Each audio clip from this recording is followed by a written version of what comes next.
Chris Sewell here, baseball card collector, investor, dealer, in that order. Welcome, everyone. Thank you to everyone who took part in Monday's poll. Basically just asked everyone to pick what video subjects you'd be interested in, and my personal sports card life journey was the overwhelming favorite, so here we are. So I call myself collector, investor, dealer, and I say in that order, and that's because the order is very important to me. That's the order that I became each thing. I started off as a collector. I was a pure collector for many, many years before I ever considered investing or dealing. Later on, I started investing when I realized I could make some money doing that. And even later, I realized I could make a living doing it, and so I became a dealer. And if someone were to study my day-to-day card habits today, they would probably say I'm a dealer, but I consider myself a combination of all three things. And I suppose most people consider themselves a combination of at least two.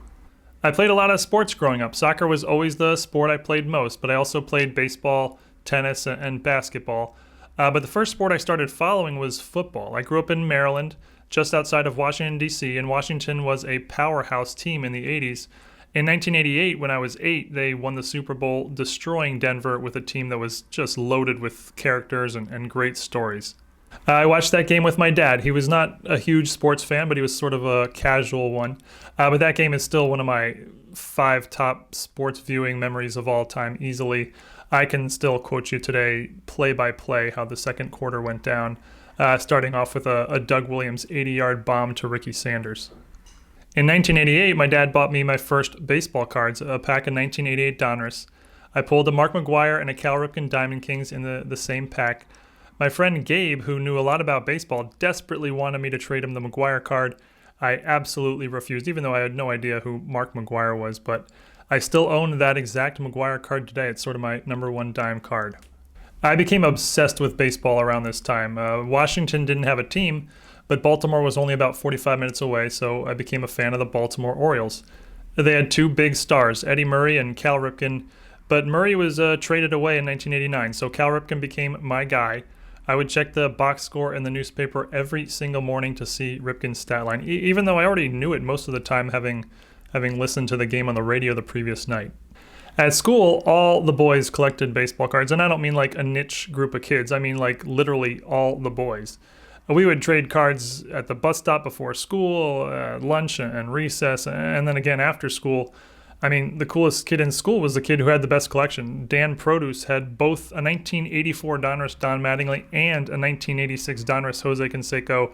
Just impossible. He was the only kid in school with either of these. He was so cool. We were all buying as many packs as we could of 1989 and 1990 Topps, Donruss Score, and Fleer. Upper Deck was too expensive, and I didn't really like Bowman. Thought it was sort of boring and had all these players I had never heard of. I spent all my allowance on baseball card packs from the ice cream man. Almost never bought an ice cream. I had no idea what I was doing, but I absolutely loved cards, and I wanted lots of them. I mean, the more cards I had, the more cards I had to play with and sort through and trade with my friends. My favorite activity was to sit on the floor and sort cards for hours on end, preferably, with the Orioles game on in the background. Here's a random picture of a maze I made in my room for my sister using baseball cards. I started collecting Cal Ripken, made a rule that any Cal Ripken card I had was a non-trader, meaning exactly what it sounds. My friends could come over, look and admire, but I was not going to trade them. I also started really liking rookie cards, and I remember at one point a 1987 Donruss Bo Jackson and a 1983 Topps Tony Gwynn. Those were my top 2 cards in my collection. I really wanted a Cal Ripken rookie, any of the 4, but at that point they were just too expensive for me. For the most part, every friend I had from 1989 to maybe 1994 or so was a baseball card friend. Chad, John, Aaron, Ryan, Jacques, certainly my cousins Alex, Eric, and Kirk. Anytime any of us would get together, we would trade baseball cards for at least a couple hours, using Beckett Magazine to make sure that the trades were fair in terms of value. There were 3 baseball card stores within biking distance of my house. There was the Dugout, there was Danny's Collectibles, and House of Cards. House of Cards is actually still there today, incredible, but all 3 of those stores basically got 100% of my allowance every week. There was also a kiosk at the mall that sold baseball cards. But when we get into the mid-90s and we're all sort of getting into high school, a lot of my friends started losing interest in cards. I remember basically crying when my friend John sold his entire collection to the kiosk guy at the mall. John only kept one card, the prize of his collection, a 1989 Upper Deck Ken Griffey Jr. But I was going in the other direction. Cal Ripken broke the consecutive game streak in 1995, another highlight viewing moment for me. And I was more into baseball and baseball cards than ever. I got a job at a baseball card store, Hall of Fame Cards and Collectibles in Rockville, Maryland, in 1996. I worked there for 3 years. My salary grew in that time from $5 an hour up to $8.25 an hour. And as you guessed, I spent most of it on more baseball cards. But this was the first time I, saw cards as something more than just collectibles to play with or trade with, but as something with monetary value that you can make money off of with, various different strategies. The owner of the store, Peter Averinos, he was a really great guy. He taught me a lot. I saw what sort of thinking goes into the business side of cards. There's a lot more to it than just buy low, sell high. Two important things that I learned that I feel were really important to my overall understanding of the hobby as a whole. First is that opening packs offers a terrible return on your money. I saw people open thousands upon thousands upon thousands of packs, and this is just undeniable. Of course, there would be the big hit here and there, but otherwise it's mostly losses. Peter once told me, there's nothing wrong with opening packs. You should do it if you enjoy it, but just understand that you're paying for the fun to open them. You're not paying for value. If you're a collector, this doesn't matter at all. You should just do what you enjoy. But if you're an investor, if you want to be an investor or a dealer, this is important to understand. Second thing I learned is that the majority of cards go down in value in the long run, especially present year cards. Everyone wants current year cards today, but a year from now, they're just not going to want them as much. Because the majority of cards go down in value, holding bulk is not really a smart move. It took me a while to sort of understand this, but it's very true. However, there are certain categories of cards that tend to go up in value in the long run. Most notably, higher grade vintage and higher grade rookie cards of established players. I started buying cards in these categories and just, storing them away. It's around here where I sort of began being an investor as well as a collector. In 1997, I started college at the University of Maryland, but I continued working at the store part-time. Peter opened up a second store and he asked me to run the first. I took a semester off from college and did just that. But after that semester off, I decided to leave the store and return to college full-time. Baseball cards sort of dropped to the background of my life as girls and social circles took over. I graduated from Maryland with a marketing degree in 2001, and I got a second degree in film directing from the New York Film Academy. After that, I sold the majority of my collection through eBay and used that money to travel. I think the feeling was, okay, I'm an adult now, time to go do some adult things and leave baseball cards behind me. My collection had gotten so big that I actually got quite a lot of money for it, at least for a 22-year-old. I kept a few things, all my favorite Cal Ripken, some of my other favorite cards, and also my rookie card collection, which was basically the best, highest grade rookie card of every significant player I could get from 1979 to present, as well as some higher grade vintage stuff. Almost exclusively baseball, but also a little football and basketball as well. From 2001 to maybe 2010 or so, I was really not involved in the hobby much, as I was really trying to figure out what I wanted to be in life.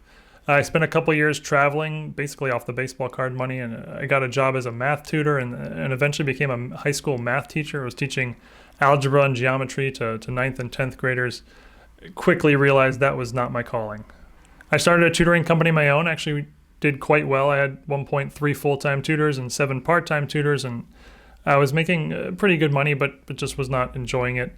I eventually sold that company and decided to move to LA to pursue a career as a filmmaker, which at that point was a long-time passion of mine. In LA, the plan was to give it a couple of years, establish myself as a writer and a producer. I figured it would be a little while before I would start seeing any sort of income, so I was looking for something to do on the side to make a little side income while I pursue the film career. I did not want to tutor anymore. I was done with that. So the only thing I could think of to do, which was something I could do in my own time, was to buy and sell cards. I had a good outlet to sell, as eBay was now huge at this point, and I already had a solid eBay account. So I started doing that in my off hours and on weekends. Since I wasn't knowledgeable about present-day cards, I focused on cards from my childhood, junk wax stuff. I was amazed at how cheap you could buy Hall of Fame rookie cards. They were just so plentiful. And I quickly realized that if you bought in bulk from dealers, you could make lots and post them on eBay and sell them for roughly double. This sort of became my bread and butter way to make some money when I first got back into cards. I would buy, say, 100 Craig Biggio rookie cards at 25 cents each and sell the whole lot on eBay for $50, doubling up. Or, 50 Shaq rookies at $1 each and sell them in lots for $2 each, again, doubling up. I was basically doing this with every notable rookie card from 1980 to about 1995 or so. There are literally over 100 names in there that it worked with, especially when you consider all four sports. And there were just so many of them available. I could go to any show and pick up as many as I wanted.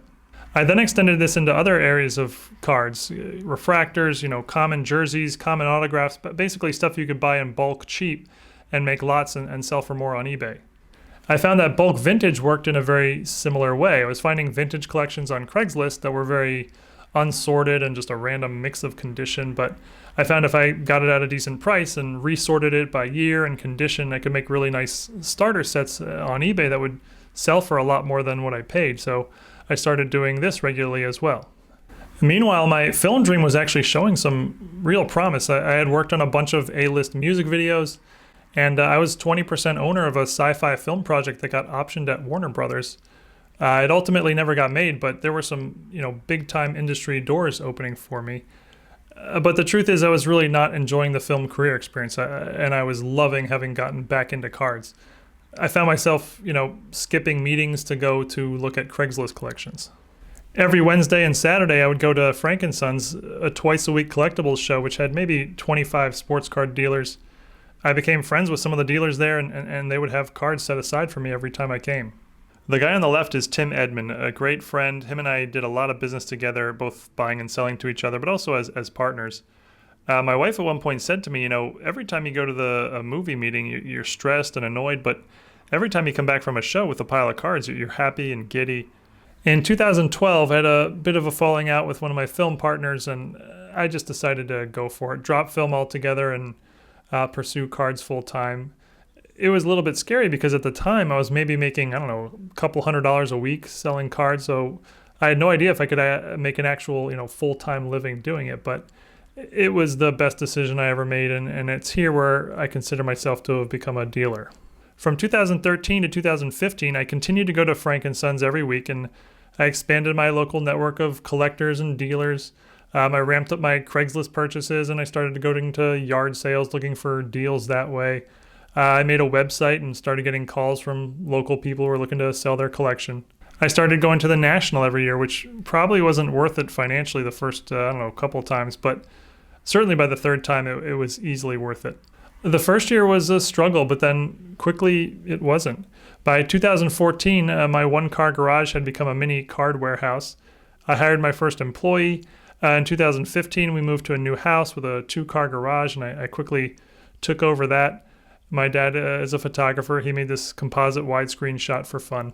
I partnered with Jeremy Donson. He was a card guy from Arizona, and we started traveling all over the country just buying collections. We flew into Reno and Kansas, Chicago, New Orleans, Dallas, Seattle, just all over. Once bought a collection that included an unopened 78 Topps and 79 Topps wax case. Drove to Las Vegas regularly to see stuff. Was buying all sorts of collections in storage units, garages, renting U-Hauls regularly. Every picture you see here is a collection I bought, but there were many, many more. One of my favorite things in life is having just bought a large, bulky collection, knowing I'll get to sort it over the next few weeks.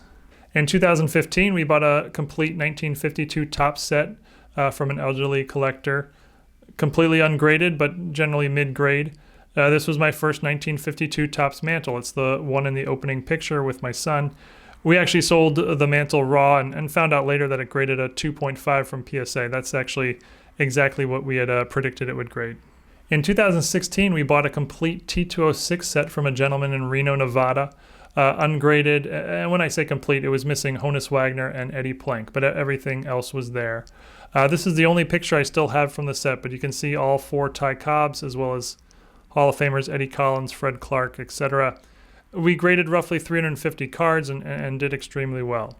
I was actually very late to the game with grading. I sort of resisted it when I first got back in the hobby, but it didn't take long for me to realize the power of grading and the returns it can yield. Grading is really where the big money margins are in the hobby today. In 2017, Jeremy and I bought out a dealer at the National.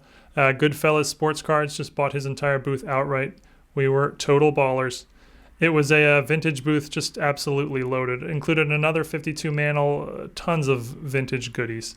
We actually overpaid on this one, basically broke even or so, but it's my largest purchase to date.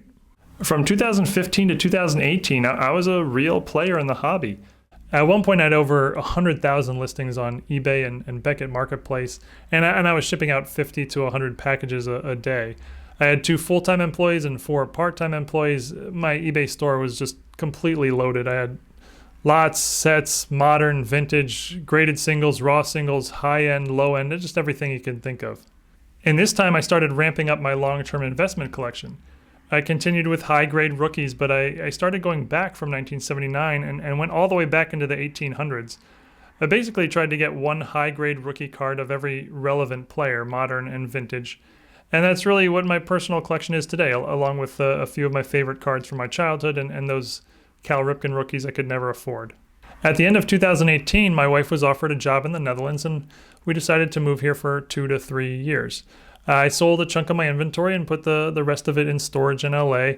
I continued my card business, and in 2019, I was flying into the big shows every couple of months and buying a bunch of bulk and shipping it out to the grading companies and COMC and occasionally the auction houses.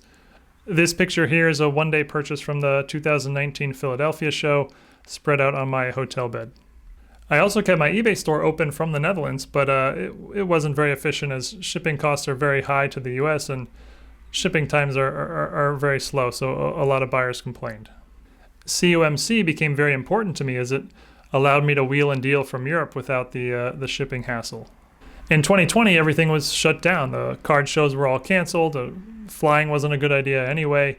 I only have a small percentage of my inventory with me, and there's only so many hours a day you can spend on COMC and eBay searching for deals. So I needed to do something else to get my card fix, and I therefore started this channel, which has basically been my focus for the last 8 months.